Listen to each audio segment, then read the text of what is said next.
Assalamualaikum warahmatullahi wabarakatuh. Masyarakat Nusa Tenggara Barat yang kami banggakan dan warga pendidikan yang kami banggakan pula. Alhamdulillah, syukurillah di tahun ajaran baru tahun 2020, tahun 2021 ini kita mengalami fase pelayanan pendidikan yang berbeda dengan tahun-tahun sebelumnya. Pada tahun ini kita mengenal fase layanan pendidikan, yaitu layanan pembelajaran itu melalui dua fase, yaitu fase transisi dan fase tatanan baru atau new normal yang akan mulai berlaku. Untuk fase transisi nanti pada tanggal 13 Juli sampai dengan 13 September, 2 bulan masa transisi itu. Kemudian terhitung 13 September 2020 nanti akan diberlakukan fase tatap muka atau fase new normal dengan pola tatap muka SIP atau blok untuk zona-zona hijau. Nah, lalu mungkin bertanya, di fase transisi ini satuan pendidikan harus melakukan apa saja? Yang pertama, satuan pendidikan harus mengisi daftar periksa yang terdapat pada data pokok pendidikan online atau Dapodik dan data emis untuk madrasah dan pondok pesantren. Kemudian kedua, menyiapkan fasilitas protokol kesehatan mulai dari penyiapan masker, kemudian tempat cuci tangan lengkap dengan sabun, hand sanitizer bila perlu, pengaturan yang lainnya sesuai dengan protokol kesehatan. Yang ketiga, menyiapkan bahan ajar. Jangan lupa, para guru kita pada masa transisi ini harus menyiapkan sekurang-kurangnya 2, optasi bahan ajar esensi dan bahan ajar non-esensi. 2 ini dimaksudkan agar bahan ajar itu ada yang bisa dipakai untuk tatap muka, yaitu materi esensi, dan materi yang di non-tatap muka untuk yang non-esensi, yaitu dengan pola pembelajaran yang nanti akan ada pola tatap muka dan ada pola daring. Yang keempat yang dilakukan adalah mengatur cara penerimaan, mulai dari anak tiba di gerbang sekolah, kemudian masuk ke lingkungan sekolah, pengaturan di dalam kelas, kemudian pengaturan di halaman tempat belajar, kemudian mengantar kembali ke pulang. Yang kelima adalah mengatur jadwal masuk dengan sistem shift atau blok. Siswa mana saja yang harus masuk Senin, Selasa, atau Senin, Kamis, Selasa, Jumat, dan seterusnya itu, dan guru mana saja yang harus mengajar pada sistem shift atau blok yang akan dilakukan itu.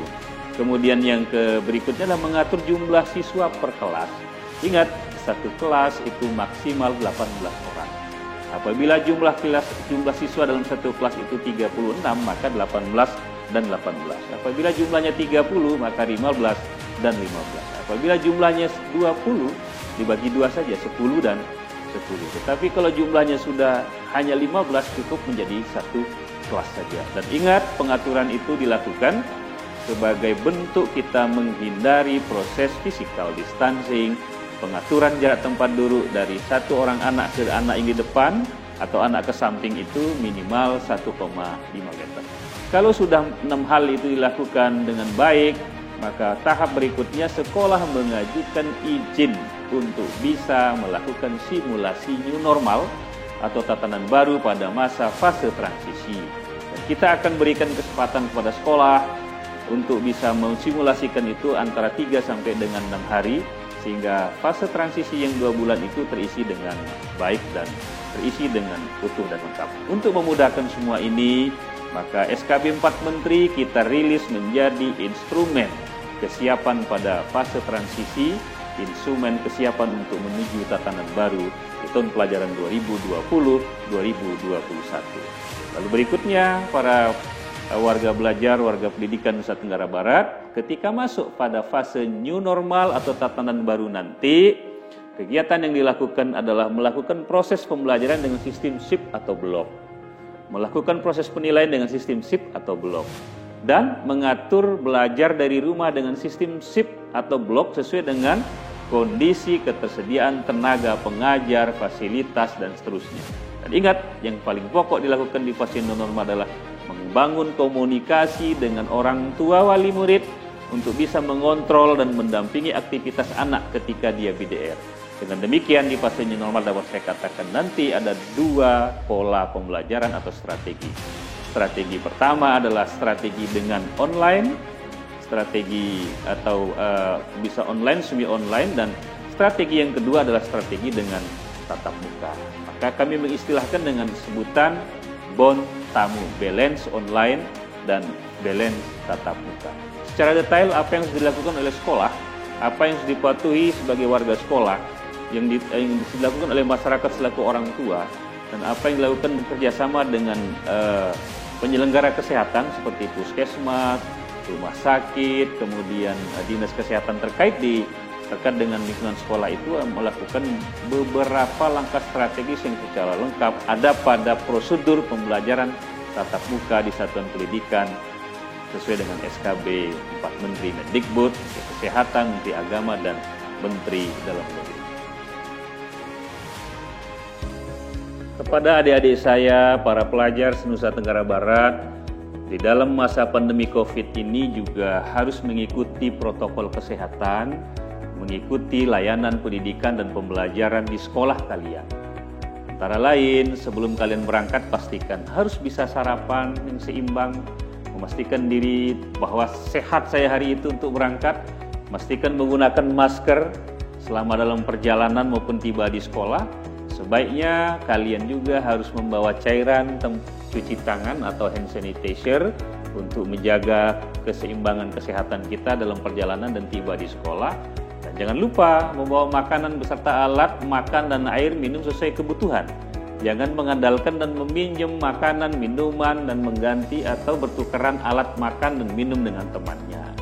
Kunjungan pula wajib membawa perlengkapan pribadi seperti tas belajar, peralatan ibadah, olahraga, yang nanti pada tatanan new normal itu harus masing-masing orang punya barang sendiri untuk digunakan. Ingat, tidak boleh bertukaran. Jangan lupa adik-adik, setelah Anda minta izin dan pamit kepada orang tua, bersalaman dan minta restu doanya selama dalam perjalanan, tetap menggunakan masker, jaga jarak dengan orang lain dalam perjalanan sekurang-kurangnya 1,5 meter, hindari menyentuh permukaan barang-barang yang tidak diperlukan, dan jangan menyentuh hidung, mata, dan mulut sebelum mencuci tangan selepas dari perjalanan itu. Dan jangan lupa berikutnya adalah selalu membersihkan tangan sebelum dan sesudah menggunakan transportasi publik maupun diantar jemput oleh orang tua maupun oleh pengantar penjemput Anda sendiri. Adik-adik pelajar, begitu Anda tiba di gerbang sekolah, Anda pastikan orang tua yang ngantar jangan ikut. Nah, periksakan kepastian masker tetap, kemudian bersih tangan Anda, lalu lakukanlah cuci tangan menggunakan sabun di tempat yang disediakan di sekolah itu. Baru Anda menuju gerbang sekolah dan masuk mengikuti protokol kesehatan untuk mengikuti proses layanan pembelajaran pada hari itu dan setiap harinya nanti diulang di sekolah Anda. Kemudian selama kegiatan belajar, saya ingin teruskan kepada adik-adik, ingat pastikan kalau Anda berhadapan, jarak sosial Anda dengan siswa yang lain atau teman Anda di kelas itu berdekatan, pastikan masker selalu digunakan. Kemudian menggunakan alat belajar, alat praktikum, alat musik, dan lain-lain secara pribadi. Jangan tukar-menukar, jangan pinjam-meminjam. Kemudian memberikan pengumuman di seluruh area satuan bagi sekolah agar bisa dipastikan terdapat tempat cuci tangan dan dengan sabun dan dengan air mengalir tersedia untuk anak-anak selalu menjaga kesehatan. Serta sekolah kita minta juga anak-anak mengingatkan juga para sekolah, kepala sekolah, dan guru agar melakukan pengamatan secara langsung terhadap kesehatan anak per kelas, per hari, per sesi. Karena sistem shift atau sistem blok itu mengatur secara bergiliran. Nah, apabila kalian sudah selesai melaksanakan pembelajaran selama proses di sekolah, pertama tentu keinginan segera pulang kan? Satu, pastikan masker terpasang kembali untuk menuju ke pulang atau jalur yang tadi Anda gunakan untuk Anda lalui untuk menuju sekolah. Keluar ruangan kelas dari sekolahan Anda berbaris dengan menerapkan jaga jarak. Ingat, jangan berkerumun, jangan berdesakan. Jaga jarak untuk tetap menjaga minimal 1,5 meter antar teman. Lalu, ingatkan orang tua, jemputnya di luar gerbang. Jangan masuk ke halaman yang menyebabkan terjadi kerumunan, terjadi kontak fisik, terjadi persoalan tentang aturan cara kita keluar dengan tertib. Ingat adik-adik, itu harus dipatuhi di sekolah Anda. Ingat, setelah kalian pulang, keluar dari ruang kelas dan hendak pulang, dalam perjalanan pastikan pula apa yang Anda lakukan saat datang tadi, dalam perjalanan datang. Pastikan masker, jangan memegang benda sembarangan dalam perjalanan, atur jarak jika harus berdekatan dalam satu kendaraan atau dalam kendaraan umum. Setelah sampai di rumah, apa yang harus kalian lakukan? Pertama, ingat, lepas dulu kaos kaki Anda, sepatu Anda, barang-barang milik Anda, tas, buku, jaket, topi dan sebagainya, masker. Lalu Anda bersihkan diri kalian dulu dengan mandi, menggunakan sabun, sebelum berinteraksi dengan adik, dengan orang tua, dan sebelum makan. Nah, jika Anda mengalami gejala setelah itu, setelah pulang sekolah, atau besoknya Anda akan sekolah, Anda merasa suhu badan cukup tinggi, pastikan tetap stay, istirahat di rumah, minta belajar dari rumah. Oke adik-adik, pelajar se-Nusa Tenggara Barat dan masyarakat pendidikan Nusa Tenggara Barat, itulah yang harus kita patuhi selama layanan pendidikan mengikuti protokol kesehatan di pandemi COVID-19. Tentu selama di sekolah, kalian kan tidak monoton nih di dalam kelas.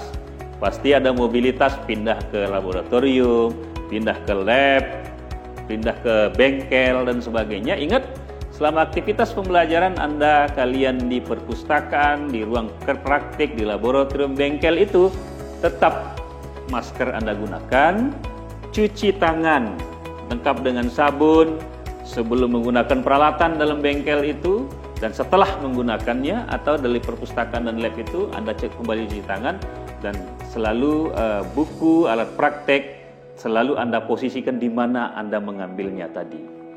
Lalu di kantin, habis belajar tentu lapar nih. Lapar, kalau kantin sudah buka, pastikan cuci tangan dulu sebelum Anda menuju kantin, bersih. Lalu gunakan masker pada saat Anda hendak menuju kantin dan selama berada di kantin. Kemudian masker hanya boleh dilepas ketika kalian sedang makan atau sedang minum. Dan pastikan karyawan kantin, tata usaha, Bapak Ibu guru kita itu juga tetap selalu menjaga protokol, mentaati protokol kesehatan, bermasker, cuci tangan, menjaga jarak, dan peralatan-peralatan yang digunakan baik itu di kantin sekolah, di laboratorium itu selalu bersih untuk kesehatan kita. Nah, pasti juga di sekolah itu kebelet kan? Kalau pada rasa kebelet ya di otak kita munculnya toilet. Nah, kira-kira kalau ke toilet di masa new normal itu gimana cara kita? Ya selalulah cuci tangan, menggunakan sabun setelah kalian keluar dari kamar mandi, keluar dari toilet. Selalu gunakan masker selama berada di dalam kamar mandi maupun keluar dari kamar mandi. Ingat, itu yang wajib dilakukan. Bagi adik-adik yang pada jam itu perlu tempat ibadah, perlu melakukan ibadah, maka ketika berada di tempat ibadah, apakah itu di musola, di masjid, atau misalnya di pura gereja yang dimiliki oleh sekolah, atau tempat ibadah yang dimiliki oleh sekolah itu, pastikan juga selalu cuci tangan menggunakan sabun, selalu menggunakan masker dan jaga jarak, kemudian menggunakan peralatan ibadah milik sendiri. Jangan tuker-tukeran lagi, jangan pinjam-pinjam lagi. Hindari menggunakan peralatan ibadah di tempat ibadah itu bersama-sama atau salin-salinan. Contoh, sujadah, sarung, mukenah, kitab suci, itu tidak boleh. Pokoknya satu bawa satu miliki satu. Kalau terpaksa gimana caranya? Maka saat sebelum digunakan oleh temanmu yang lain atau kalian menggunakan setelah temanmu, bersihkan dulu. Kan sudah ada hand sanitizer, kan sudah ada perangkat peralatan yang lainnya. Hindari kebiasaan bersentuhan, bersalaman, cipika-cipiki tidak lagi. Kita mulai terapkan salaman dengan hati. Oke, adik-adik pelajar, terima kasih. Warga pendidikan se-Nusa Tenggara Barat dan adik-adik pelajar se-Nusa Tenggara Barat yang saya banggakan, sekali lagi kami ingatkan bahwa tahun ajaran baru 2020-2021 ini kita lalui dengan sangat kondisi berbeda. Saya pesankan kepada adik-adik dan kita semua warga pendidikan Nusa Tenggara Barat agar mematuhi selalu protokol kesehatan, mengikuti layanan pembelajaran apakah itu dengan daring dan nantinya tatap muka, mengikuti layanan penilaian sesuai dengan aturan yang sudah ditetapkan, dan kita selalu utamakan kesehatan, sehat terjaga, otak kita terisi, sikap terbentuk, keterampilan pasti menyusul waktu itu. Bangga kita dengan anak-anak Indonesia, pelajar-pelajar Indonesia. Masa pandemi COVID jangan menjadi hambatan untuk kita terus menyelesaikan pendidikan kita. Sukses untuk Anda semua.